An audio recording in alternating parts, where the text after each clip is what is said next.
Support है वो 23,700 पे आपके लिए। अगर इसका मतलब देखो ये सब लेवल ब्रेक डाउन होते हैं तो 23,700 आ सकता है गैप फिलिंग वाला लेवल जो ब्रेक डाउन हुआ तो, और अगर वो भी ब्रेक डाउन होता है तो आप ये बॉटम टेस्ट कर सकते हैं जो 23,500 का लेवल है, और यहाँ पर आपके लिए एक सपोर्ट आप बनता हुआ दिख रहा है जहाँ पे मार्केट रुक सकता है। ये हमारी फिर निफ्टी की एनालिसिस थी। अगर आप निफ्टी 50 देखते हो तो ये निफ्टी 50 का चार्ट है। निफ्टी 50 के चार्ट में क्या अच्छी खासी बाइंग आई थी, हमने जो ये वाला फॉल था पूरा उसको कवर कर लिया और यही कहीं पे आके खड़े हैं। तो आज के दिन में इस रेंज के अंदर ही खोल रहे हैं, तो थोड़ा सा मान के चलो अगर यहाँ पे हल्का फुल्का गिर सकते हैं, फिर सपोर्ट लेके ऊपर उठ सकते हैं।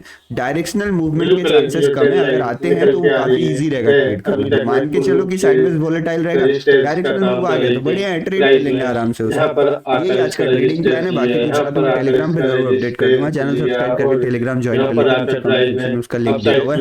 बहुत बहुत धन्यवाद ये वीडियो देखने के लिए। Best of luck everyone. आराम से ट्रेड करेगा, कोई भी हड़बड़ी करने की जरूरत नहीं है, आराम से ट्रेड करेंगे। Thank you for watching video. बंद कर रही है इसने, 1 बार 2 बार 3 बार 4 बार 5 बार रेजिस्टेंस का काम लिया है, और यहाँ से किस लेवल से जो लेवल है 24,030 का प्राइस ने यहाँ से रिजेक्शन लिया और प्राइस डाउन साइड की ओर मूव किया, और यहाँ ओपन प्राइस था कल का प्राइस वहां से भी नीचे गया।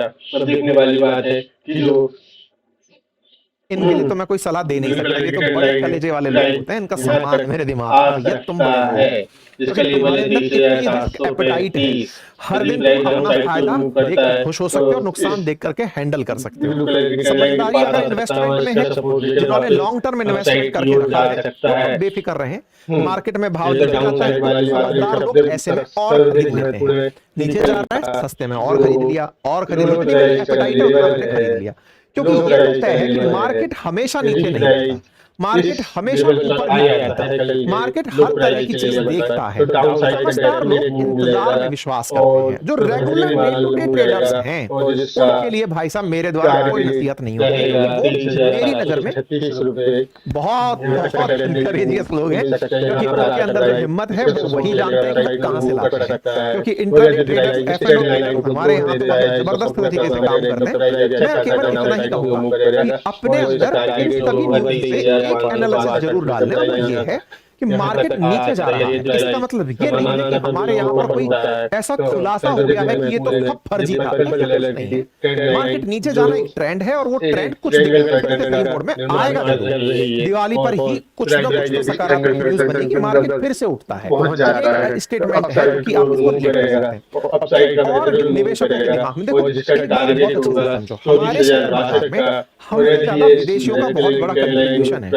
वो हमको कैसे देखते हैं क्योंकि FII चाइना भागा, मार्केट जापान से नीचे आया। ऐसे में अमेरिका ने जब फेड रिजर्व की जो ब्याज दरें थी वो नीचे हटाई, तो निवेशक के सामने दो ऑप्शन आए, चाइना और इंडिया। ऐसे में चाइना के अंदर भी पैसा डाला गया और इंडिया में भी पैसा डाला गया।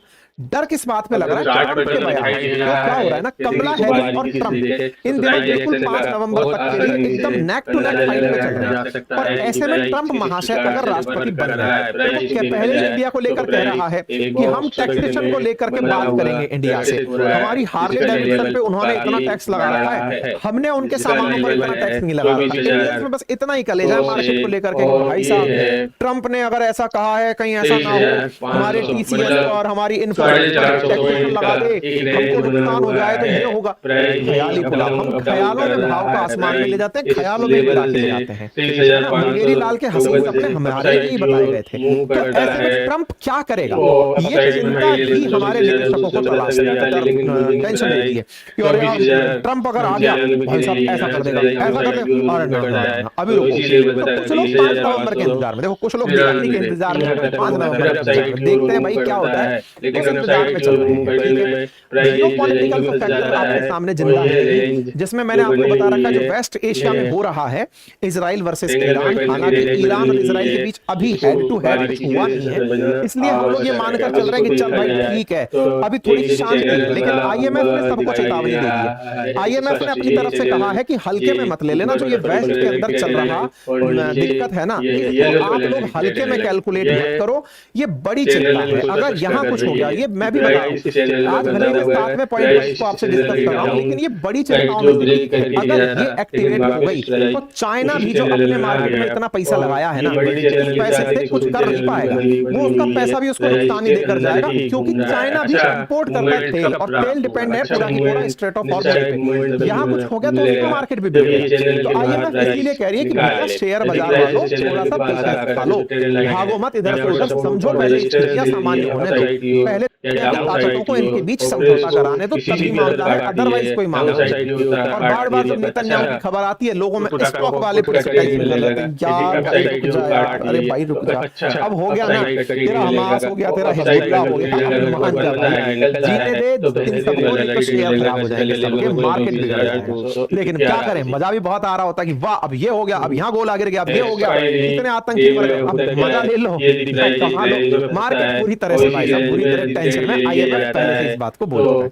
अच्छा, एक और जो बात हुई है वो सेबी की तरफ हुई है। सेबी ने क्या किया है, असल में क्या है ना, सेबी ने हाल ही के अंदर F&O को लेकर कुछ सारे नियम बनाए थे। मैंने इस पर एक सेशन किया था, आप जाके देख लेना, 2-3 दिन पहले किया था। इसमें मैंने बताया था फ्यूचर एंड ऑप्शन वाली जो ट्रेड्स है ना, जिसमें लोग अधिकतर लोग घाटा उठाते हैं, मैंने बताया था 93% लोग तक इसमें घाटा उठाते हैं। सेबी ने इसके कुछ नियम बताए, इस पर हमने प्रॉपर सेशन किया हुआ है, आप जाकर देखें। उसमें हमने यही बताया है कि फ्यूचर एंड ऑप्शन के लॉट साइज बढ़ जाए, चिन्हों में जो टाइप से पैसा लगाने लोग आते हैं, जिनके चलते घाटे हैं, उनको रोका जाए। इसका भी एक सेंटीमेंट, देखो मार्केट में एक चीज का सेंटीमेंट है तो उसका एक प्रभाव आता है, और वो प्रभाव मैंने आपको बता दिया। तो आपको एक आंसर तो ये मिल गया होगा कि अल्टीमेटली शेयर जा क्यों रहा है। अब जा क्यों रहा है, अब इससे आगे का आंसर, दिवाली का क्या करें साहब जी। दिवाली देखो भाई 2014 से लेकर अब तक की बात की जाए, 3 बार तो ऐसा हुआ है मार्केट नीचे गया, ये चौथा टाइम। 2015 में तो -4.5% तक निफ्टी चला गया था, 2014 में भी ऑलमोस्ट ऐसा था, 2017 में खास फर्क नहीं पड़ा, 2023 में ऐसा हुआ था 1.4% तक गया था, अब ये और पीछे जा रहा है। तो ऐसा दिवाली के अंदर ऐसा होना वही सितंबर की तिमाही के रिजल्ट हैं, जिसकी वजह से दिवाली पे ऐसा देखने को मिलता है। लेकिन बहुत सारे निवेशकों का ये मत है, बहुत सारे बुद्धिजीवियों का ये मत है कि आप पैनिक ना करें, ये स्थितियां सामान्य हैं, ये होती हैं, और ये जब स्थितियां होती हैं तो वापस मार्केट की स्थितियां सुधरती भी हैं। आप ऐसी स्थिति में पैनिक ना करें। कुछ जगह तो ये भी सजेशन दिया जा रहा है कि अगर मार्केट डाउन जा रहा है तो बेस्ट इन्वेस्टमेंट हमेशा तब होता है जब मार्केट नीचे जा रहा है। आपको लगता है कि मैं समझ गया कि मार्केट इतना नीचे है, कल को मुझे इस पर शेयर खरीदने में खुद को ये गिल्ट कॉन्शियस नहीं होगा कि मैंने इंडसइंड बैंक का शेयर इतने कम पर खरीद लिया, और कल को ये और नीचे चला गया तो मुझे इसकी शर्म नहीं होगी कि यार कोई मुझसे कहेगा आपने 1000 में खरीदा, वो तो 600 तक चला गया था। आपको लग रहा है 1000 में खरीद करके भी ये बाउंस बैक करेगा, मेरा पैसा वसूल हो जाएगा, तो आप खरीद डालिए। ये समझदारी होती है निवेशक की। निवेशक हमेशा गिरे मार्केट में खरीदता है, जब गिर रहा है तब वो इन्वेस्ट करता है। मेरी तरफ से आपको इन्वेस्टमेंट एडवाइस नहीं है, अब केवल ये समझ है कि मार्केट को पढ़ते समय सेंटिमेंट्स पर कंट्रोल रखें, आप भावनाओं के वशीभूत होकर ना चलें। आप जितना हो सके अपनी पॉकेट देखें, अपनी रिस्क एपेटाइट देखें कि मैं कितना झटका झेल सकता हूं, मैं कितना इन्वेस्ट कर सकता हूं। लोगों के चढ़ावे में ना आए, कोई भी भाई साहब इधर उधर के मिल जाए उनकी कहा सुनी में ना जाए। बाकी आपके लिए बहुत ही बेहतरीन सेशन मैंने बनाया है, तुरंत जाकर उसे भी देख लें, बहुत काम का सेशन है, उसका लिंक कमेंट बॉक्स में पिन कर दिया है। साइबर फ्रॉड से जुड़ा हुआ है, साइबर अरेस्ट से जुड़ा हुआ है, ये इसलिए देख लें कि ना केवल आपके काम का है बल्कि जो आपके पेरेंट्स हैं, जो बुजुर्ग हैं, उन्हें जरूर दिखा दें, क्योंकि ये बहुत अल्टीमेट सेशन है। मैंने लिंक कमेंट बॉक्स में दिया है, अभी आप भी जाकर देखो, अपने नए चैनल पर है ये, जिसका नाम अंकित अवस्थी है, वहां पर ये डला हुआ है, और जाकर उस चैनल को सब्सक्राइब भी कर लेना, क्योंकि वहां पर फिर इस तरह के ही सेशंस भविष्य में आने वाले हैं। बुजुर्गों को जरूर दिखाना, क्योंकि ये बहुत काम की अल्टीमेट चीज है। आप लोग तो फिर भी हमारे सेशन से अपडेटेड हैं, घर के बड़ों को जरूर इस सेशन को दिखाएं, मैंने लिंक कमेंट बॉक्स में डाल दिया है। ठीक है, अभी के लिए इतना ही, बाकी बातें बाजार की को भी सब्सक्राइब कर लो, भविष्य में आपको इस तरह की जानकारी यहाँ पर बहुत अच्छे से और मिलती रहेंगी। जानकारियां पसंद आई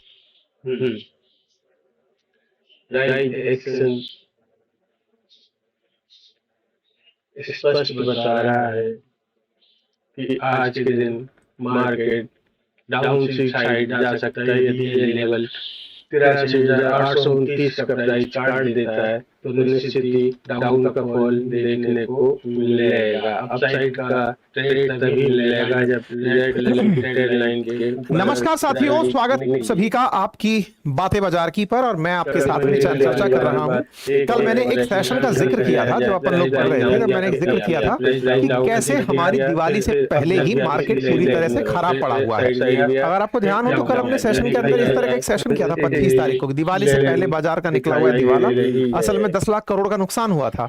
तो इस पर मैंने आपको बताया था कैसे चाइनीज शेयर मार्केट ने भारतीय बाजार को तोड़ा है ना। तो उसको समझने के लिए आज का सेशन थोड़ा डिटेल में लेके आया हूं, सो दैट आप चाइनीज की फिलोसफी समझ पाए कि उन्होंने ऐसा क्या किया है। तो कल हमने इस सेशन को किया था इसी चैनल पे, जाकर एक बार आप चाहें तो देख सकते हैं। और इस चैनल के अंदर हमने बताया था आपको कि कैसे एक हफ्ते के अंदर 1868 अंक मार्केट में सेंसेक्स गिरा है, और हमने बताया था 10 बिलियन डॉलर की मार्केट के अंदर सेल हुई है। और इस सेल में जो सबसे बड़ी सेल है, मतलब कि एक तरह से जो मार्केट में शेयर बेचे गए हैं, वो FII की सेलिंग से है। तो ये FII क्या होता है, ये आज और थोड़ा डिटेल में बात करेंगे।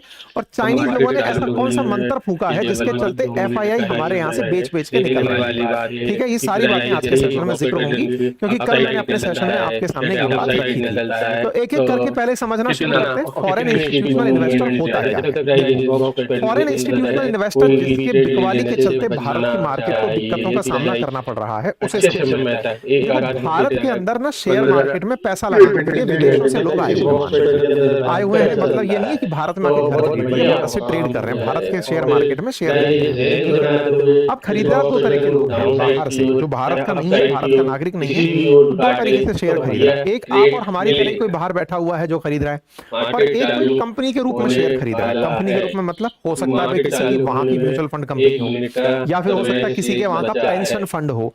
जैसे कनाडा के पेंशन फंड ने भारत के शेयर मार्केट में इन्वेस्टमेंट किया हुआ है, तो वो जाना जाएगा फॉरेन इंस्टीट्यूशनल इन्वेस्टर। देखो, भारत के अंदर फॉरेन पोर्टफोलियो के अंदर इन्वेस्टमेंट करने वाले जो लोग हैं, उन्हीं का ही टाइप है FII, यानी कि बाहर के लोग जो इन्वेस्टर्स हैं, जो भारत के नॉन रेजिडेंट हैं, वो जब भारत के मार्केट में शेयर खरीदते हैं या बॉन्ड खरीदते हैं तो फॉरेन पोर्टफोलियो इन्वेस्टर कहलाते हैं।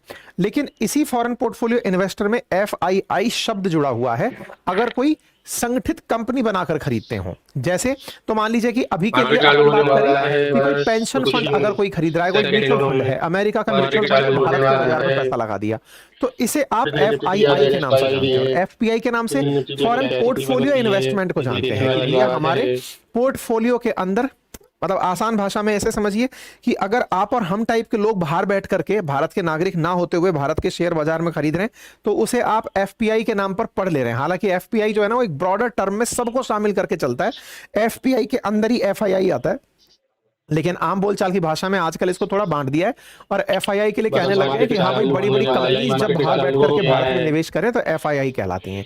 तो बिग इन्वेस्टमेंट FII, जैसे अपने यहाँ पे HNI इन्वेस्टर होते हैं ना, कि हाँ भाई हाई नेटवर्थ इनकम वाले जो इन्वेस्टर्स हैं वो थोड़े अलग हैं, उनका शेयर साइज अलग है, ऐसे ही FII के केस में ये वर्ड माना गया है। ठीक है, तो FII जब इंडिया के अंदर आते हैं तो वो अलग अलग प्रकार से किसी कंपनी के शेयर में, स्टॉक में, इन सब चीजों को खरीदते हैं। तो एक तरह से बल्क में निवेश करते हैं ये लोग। ठीक है, तो ये लोग बल्क में निवेश करते हैं। बल्क में जब निवेश करते हैं तो निश्चित ही इनका फायदा हमें होता है। कैसे? सबसे बड़ा फायदा ये होता है क्योंकि विदेश से आ रहे हैं तो बाहर की मुद्रा लेके भारत आते हैं। तो अगर अमेरिका से आ रहे हैं या फिर यूरोप से आ रहे हैं तो वहां की करेंसी इंडिया लेकर आते हैं। तो इंडिया में इनकी करेंसी आने से हमारा फॉरेन रिजर्व बढ़ता है, फॉरेक्स बढ़ता है, और फॉरेक्स बढ़ने के साथ साथ हमारे मार्केट की वैल्यू इंक्रीज होती है। मार्केट की वैल्यू इंक्रीज होती है तो हमारा शेयर मार्केट भी हाइट चढ़ने लगता है। दोनों ही बातें हो गई भाई, शेयर के खरीदार ज्यादा होंगे तो शेयर का बाजार का भाव बढ़ेगा, और दूसरा फॉरेन करेंसी लगाएंगे क्योंकि इंडिया वाले तो इंडियन करेंसी में खरीद रहे हैं, ये लोग विदेशी मुद्रा में खरीद रहे हैं, तो भारत के शेयर बाजार में विदेशी मुद्रा का भंडार बढ़ता है। तो ये दोनों चीजें होने से हमें बड़ा फायदा होता है। इतनी बात समझ में आ गई? इतनी बड़ी फायदा होता है तो हमको भाई ऑब्वियस सी बात है फॉरेक्स बढ़ने लगेगा।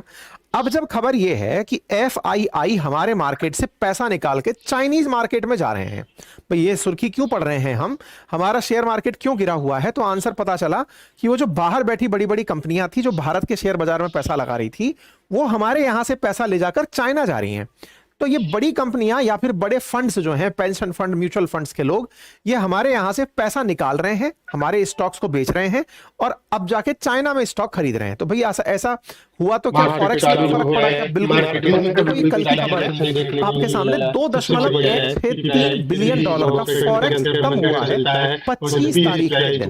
मतलब आप इससे अंदाजा लगाइए, अगर हमारे पास में ये FII आते हैं तो फॉरेक्स बढ़ता है और ये जब जाते हैं तो फॉरेन रिजर्व घटता है।